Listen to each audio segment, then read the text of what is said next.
हिजाब हमें पसंद है, हमें अच्छा लगता है, कोई बुराई थोड़ी है। हम अपनी मर्जी से हिजाब पहनते हैं, कोई हम लोग के ऊपर जोर जबरदस्ती नहीं। सरदार भाई हैं, वो लोग पगड़ी लगाते हैं, तो क्या आप उन्हें रोक लेंगे? सिर्फ मुसलमान को टारगेट किया जाता है और हर जगह हिंदू मुस्लिम मुद्दा क्यों खड़ा हो जाता है? हमें अच्छा लगता है, मतलब पहना हुआ सेफ्टी है। इससे पहले यूनिफॉर्म कहाँ था? उस कॉलेज की स्थापना अभी हुई है क्या? उस कॉलेज में वो लड़की अभी पहन कर गई क्या? या उस कॉलेज की वो पहली लड़की थी जो हिजाब पहन कर? अगर किसी को पहनकर आना अच्छा लग रहा है तो उस पर पाबंदी क्यों लगाई जा रही है? नमस्कार, आप देख रहे हैं दी कंटाप, मैं हूं प्रफुल्ल। कर्नाटक से हिजाब विवाद शुरू होता है और धीरे धीरे पूरे देश में फैल जाता है और सियासत भी जमकर होने लगती है। राजनीतिक पार्टियां हिजाब मामले को हाथों हाथ लेती है क्योंकि पुरुषों की एंट्री होती है और अपने अपने तरीके से उसको परिभाषित करते हैं। कोई कहता है कि लड़कियों को जबरन हिजाब पहनाया जाता है, तो एक पक्ष का कहना है कि जबरन नहीं पहनाया जाता है बल्कि रिलीजियस फंडामेंटल राइट्स है और लड़कियां अपनी मर्जी से हिजाब पहनती हैं। तो हमारे साथ मौजूद हैं इरम उस्मानी जी और मैं मौजूद हूं देवबंद में। देवबंद वहीं जहां से ये कह सकते हैं कि इस्लामी इदारा है और यहाँ पे मदरसे भी चलाए जाते हैं, लड़कियों को भी शिक्षा दी जाती है, लड़कों को भी शिक्षा दी जाती है। यहाँ से जो बात उठती है वो पूरे देश में फैल जाती है, पूरे देश तक को सुनाई देती है और लोग अमल भी करते हैं। तो देवबंद के लोग, देवबंद की महिलाएं आखिर हिजाब को लेकर क्या सोचती है? क्या वाकई में हिजाब जबरन पहनाया जाता है? क्या वाकई में जब महिलाएं हिजाब पहनती है तो वो रिलीजियस अपनी आइडेंटिटी दिखाने के लिए पहनती हैं या वो खुद को शो करना चाहती है कि हम मुसलमान हैं और हम हिजाब पहनेंगे, अपना प्रचार प्रसार करेंगे? तो खैर इरम उस्मानी जी से बात करेंगे क्योंकि ये CA/NRC से लेकर और तमाम सामाजिक मुद्दों पर एक्टिव रही हैं और अभी आप शायद सपा में भी हैं, तो सपा की नेत्री भी हैं। तो आज हम बात करेंगे हिजाब पे। पॉलिटिक्स से हमारा लेना देना नहीं है क्योंकि महिलाओं की मुद्दा है, महिलाओं इस पे बात करेंगी कि आखिर हिजाब क्यों पहनती है। एक पहला सवाल हमारा है कि कर्नाटक में हिजाब को लेकर एक मामला शुरू होता है। एक लड़की को कॉलेज में जाने से रोक दिया जाता है, उसके बाद विवाद होता है कि रिलीजियस हर्ट किया गया, रिलीजन पे प्रहार किया गया। दूसरा कहना है कि नहीं, स्कूल का यूनिफॉर्म है, आप उसको फॉलो कीजिए। तो आप इस घटना को कैसे देखती हैं? स्कूल में यूनिफॉर्म पहले नहीं थी क्या? सिंगल लड़की वो हिजाब पहन कर आ रही थी, स्कूल में तो पहले से भी हिजाब चल रहा होगा, तो इसी टाइम ये मुद्दा क्यों उठा है? तो मतलब अगर कोई लड़की अपने आप को सुरक्षित महसूस कर रही है और वो हिजाब पहन रही है तो उसे आप कैसे रोक सकते हैं? वैसे भी हमारे संविधान में भी है कि हिंदुस्तान में रहने वाला हर व्यक्ति अपनी मर्ज़ी से खा सकता है, अपनी मर्ज़ी से पहन सकता है, अपनी मर्ज़ी से अपनी ज़िंदगी व्यतीत कर सकता है। तो आप कैसे किसी को रोक सकते हैं? और हिजाब हमारे अपने बड़ों से चली आ रही है, हमारा कल्चर है, हमारी पहचान है। आर्टिकल 25 में भी यही है कि आप अपनी मर्ज़ी से, जो जिसका मज़हब है वो उसके हिसाब से चलेगा। तो आप मुझे ये बताइए कि हिजाब को इतना बड़ा मुद्दा बनाया क्यों गया है? इतना मुद्दा इसलिए बनाया गया कि कहा जा रहा है कि एक पार्टिकुलर धर्म को दिखाया जा रहा है। लोग प्रचार कर रहे हैं कि हिजाब पहन के आने से मुस्लिम आइडेंटिटी एकदम एक्सपोज होता है कि हाँ ये मुसलमान है और अपना ये लोग रिलीजन को बढ़ावा दे रहे हैं। एक तर्क ये भी है लोगों का।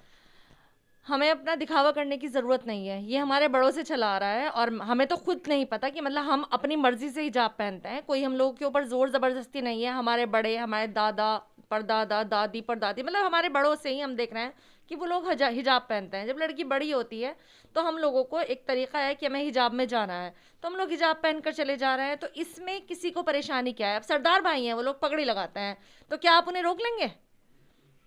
तो सिर्फ मुसलमान को टारगेट क्यों किया जाता है और हर जगह हिंदू मुस्लिम मुद्दा क्यों खड़ा हो जाता है? आप बोले कि एक परंपरा है जो हमारे बड़ों ने पहना, हम पहन के जाएंगे। बिल्कुल, तो बड़ों ने जो किया है उसको करना जरूरी थोड़ी है। आप अलग अपनी पहचान बना सकती हैं, हिजाब नहीं भी पहन सकती हैं, कोई दिक्कत थोड़ी है। जब हमें पसंद है, हमें अच्छा लगता है, कोई बुराई थोड़ी है इसमें। अगर हम अपनी पसंद से, कोई हमारे ऊपर जबरदस्ती थोपा तो नहीं गया है, हम अपने आप को सेफ महसूस करते हैं। एक तरह से जिसे कहना चाहिए हमारा सुरक्षा कवर है ये।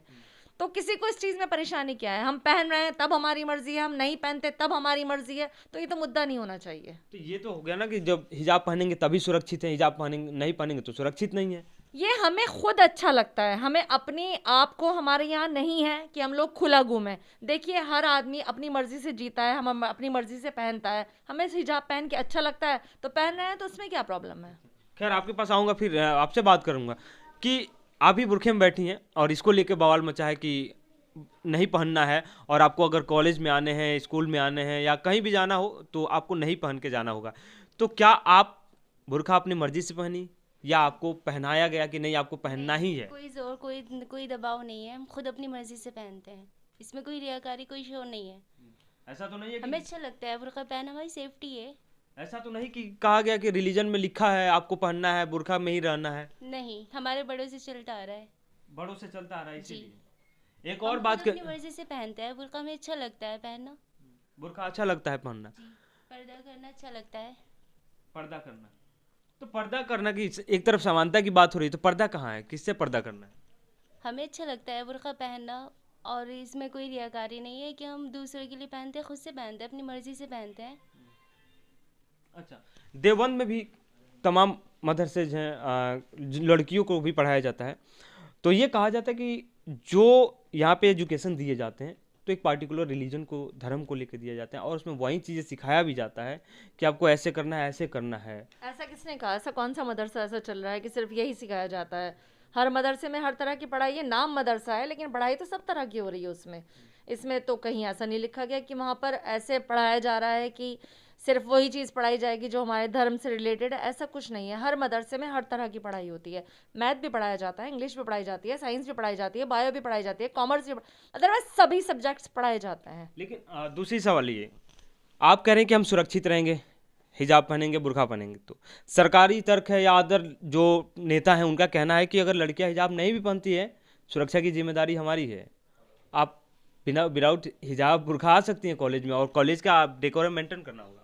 मैंने अभी भी आपसे ये बात कही थी कि अगर किसी को पहनकर आना अच्छा लग रहा है तो उस पर पाबंदी क्यों लगाई जा रही है? एक कॉलेज का यूनिफॉर्म इससे पहले यूनिफॉर्म कहाँ था? उस कॉलेज की स्थापना अभी हुई है क्या? उस कॉलेज में वो लड़की अभी पहन कर गई क्या? या उस कॉलेज की वो पहली लड़की थी जो हिजाब पहन कर गई है? हो सकता है कि रूल रेगुलेशन बनाया गया हो नया कि कब नहीं से? आपको नहीं पहनना है। कब से बनाया गया और कौन सा बनाया गया है? बताइए आप मुझे, कहाँ बनाया गया? और सबसे बड़ी बात तो ये, वो बच्ची हिजाब में थी। हिजाब के अलावा भी वो बच्ची, चाहे किसी भी धर्म की बच्ची होती, उस बच्ची को जैसे वो लड़के घेर रहे हैं, तो आप खुद बताइए क्या ये चीज़ होनी चाहिए थी? उसमें हिजाबी मुद्दा नहीं है। उस बच्ची के साथ, क्या किसी हिंदू बच्ची के साथ भी या किसी सिख बच्ची के साथ भी अगर ऐसा कुछ किया जाता तो मैं तो कहती हूँ उन लड़कों के लिए सख्त से सख्त कार्रवाई की जाए। बच्ची वो किसी की भी थी, बच्ची वो अपनी थी। तो इसमें बुरी बात कहाँ से है कि अगर वो कोई लड़की अगर हिजाब पहन के जा रही है, बुर्का पहन के जा रही है, तो कोई बोल रहा है कि हम भगवा पहन के आएंगे। तो पहन कर आए, कौन मना कर रहा है? किसी ने रोका? हम लोगों ने तो कभी किसी, अब आप ये देखिए हमारे मुख्यमंत्री जी हैं, वो खुद भगवा पहनते हैं, हमें तो कोई परेशानी नहीं है। हर आदमी की अपनी मर्जी है, अपना धर्म को जो फॉलो कर रहा है वो करता रहा है, हमें क्या परेशानी है इसमें? स्कूल कॉलेज समानता की बात की जाती है, इक्वल एजुकेशन दिए जाते हैं और सब इक्वल होते हैं, तो उसमें आप बुर्का नहीं भी पहनेंगी, फिर अगला आपका जो है वो किसी और रिलीजन से, तो वो तो अपनी वेशभूषा धारण नहीं करता है। ये भी तर्क है कि स्कूल को छोड़ के आप कहीं पहनिए। पगड़ी भी तो बांधी जाती है ना, तो वो भी तो वेशभूषा ही है ना। कल आप, आज आप हिजाब को रोक रहे हैं तो कल आप ये भी कह सकते हैं कि ये पगड़ी भी उतार दी जाए। तो किसी भी धर्म को टारगेट ना करें तो बेहतर है। धर्म को टारगेट कहाँ किया है? ये धर्म ही तो लाया जा रहा है बीच में कि मुस्लिम लड़की हिजाब पहन कर आ रही है और उसका हिजाब उतरवाया जाए, उसे रोका जाए। जब किसी को पहनने में परेशानी नहीं है तो उसे क्यों रोका जा रहा है? वो लड़की अपनी मर्जी से पहन कर आ रही है, उसका कल्चर है। तो आप इतना, मतलब मुद्दा उठाने की तो ज़रूरत ही नहीं थी। और ये मुद्दा इससे पहले क्यों नहीं था? तो कब से मुद्दा है? इलेक्शन टाइम है ऑब्वियसली। तो आप मतलब कह रहे हैं कि इलेक्शन को लेके ये सब ऐसा किया जा रहा है, हो तो ये तो सकता है। तर्क है। हो सकता है, हो सकता है। कौन कर रहा है ये? सॉरी, इस बारे में मैं कुछ नहीं कह सकती कि कौन कर रहा है। अच्छा, एक चीज़ और कहा जा रहा है कि हिजाब को लेकर जो कर्नाटक से जो बवाल शुरू होता है, वो एक साजिश है देश को बदनाम करने की, दूसरे लोगों को अपने आंतरिक मामले में दखल देने की। तो क्या कहीं ऐसा तो नहीं है कि जो मुस्लिम समाज के लोग हैं बार बार अलग अलग मुद्दे लेके आ रहे हैं? मुस्लिम समाज के लोग ही मुद्दे ला रहे हैं। क्या आप हिंदुस्तान में नहीं रहते या कहीं हिंदुस्तान से आप बाहर से आए हैं? मुद्दे तो कौन ला रहा है और कहाँ मुद्दे हैं और किन मुद्दों पर बात हो रही है, ये सब जानते हैं। बेवकूफ़ कोई नहीं है।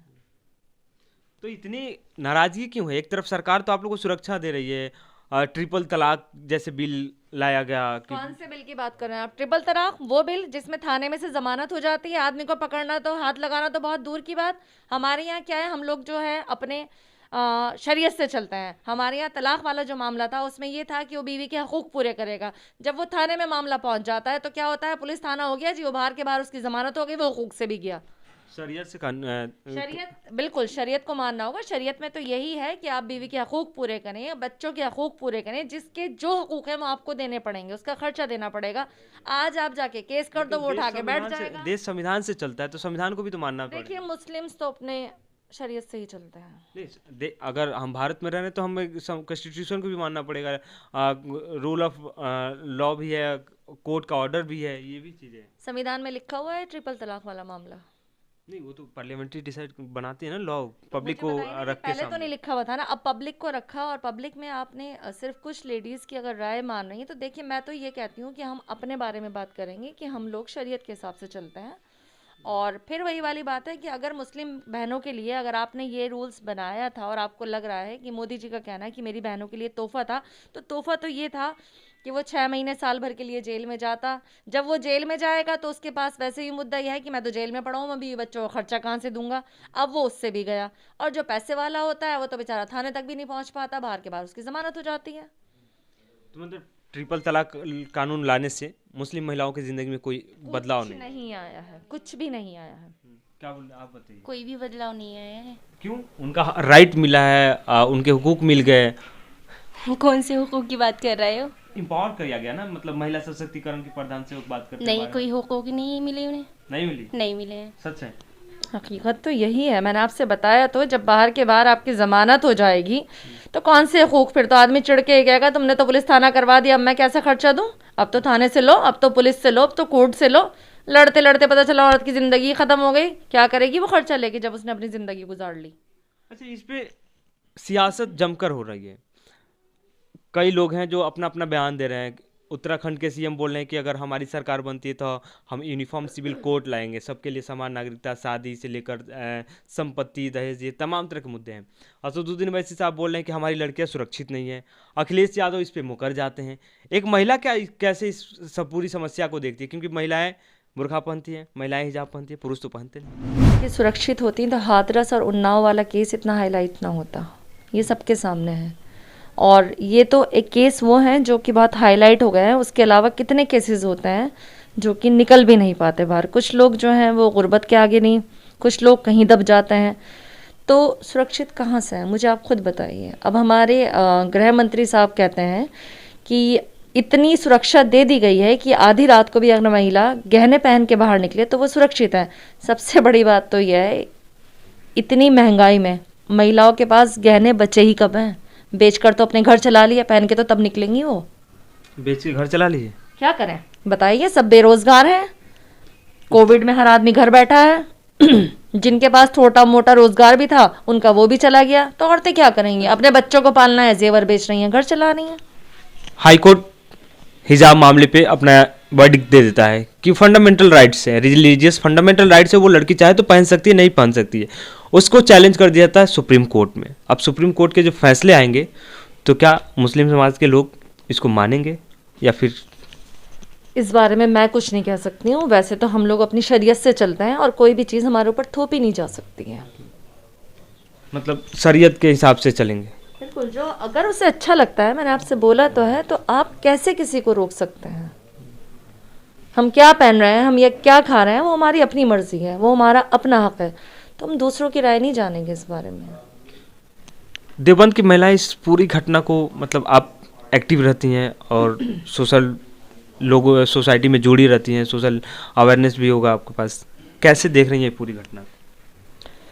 जैसे सब लोग देख रहे हैं, सिर्फ मुद्दा उठाया जा रहा है। ये कोई इतना बड़ा मुद्दा नहीं था। उस कॉलेज के लिए कहा भी जाता, मैंने आपसे अभी भी ये चीज़ बताई है कि कॉलेज में वो पहली लड़की नहीं होगी जो हिजाब पहन कर आ रही थी। इससे पहले भी वो लड़की हिजाब पहन कर आ रही थी, और लड़की भी आती होंगी। तो इतना अचानक मोड़ क्यों दिया गया कि उसका हिजाब उतरवाया जाए, उसके सामने भगवा फैलाया जाए? मतलब क्यों फैलाए जा रहे हैं उसके सामने भगवा? हर आदमी अपने धर्म को बहुत अच्छा मानता है, हर आदमी उसे फॉलो करता है, तो वो दूसरे के ऊपर नहीं थोप सकता, ना उसे रोक सकता। खैर, ये थे हमारे साथ इरम उस्मानी जी जो बात कर रही थी, क्योंकि कर्नाटक से इसकी शुरुआत होती है और पूरे देश में फैल जाती है। और जबकि हाई कोर्ट का अगर आप वर्डिक्ट देखेंगे, इससे पहले भी आप महाराष्ट्र में चले जाइए, मेडिकल की छात्रा को हिजाब पहनने से या रोक दिया जाता है, उसको एग्जाम नहीं दिए जाने देते हैं, तो उस पर भी हाई कोर्ट का फैसला आता है कि आप किसी को हिजाब पहनने पर प्रतिबंध नहीं लगा सकते, क्योंकि वो उसका फंडामेंटल राइट्स है, वो डिसाइड कर सकती है कि क्या पहनना है क्या नहीं। कर्नाटका से भी हाई कोर्ट का यही वर्डिक्ट आता है, उसके बाद इसको चैलेंज कर दिया जाता है सुप्रीम कोर्ट में। खैर मंडे को इसकी सुनवाई है, इसकी हियरिंग है, तो देखिए अब क्या वर्डिक्ट आते हैं और क्या उस पे जो मुस्लिम रिलीजन के लोग हैं, लड़कियां हैं, कितने फॉलो करेंगी या नहीं करेंगी, या फिर स्कूल का जो अलग अपना यूनिफॉर्म होता है उसको मानती है ना मानती है। ये खैर आगे की बात है कि क्या उस पर निर्णय आते हैं सुप्रीम कोर्ट का। तब तक आप बने रहिए हमारे साथ, जो भी निर्णय आगे आपके साथ हम शेयर करेंगे।